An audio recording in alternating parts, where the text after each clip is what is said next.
this channel you find tutorials for beginners and intermediate Python developers. You will learn how to do things in Python, how stuff works and what to do if something does not work. In 2018 I fell in love with Python.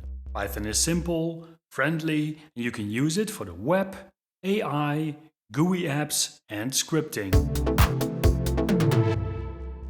I even use Python to create the videos you see on this channel. But why did I start this channel?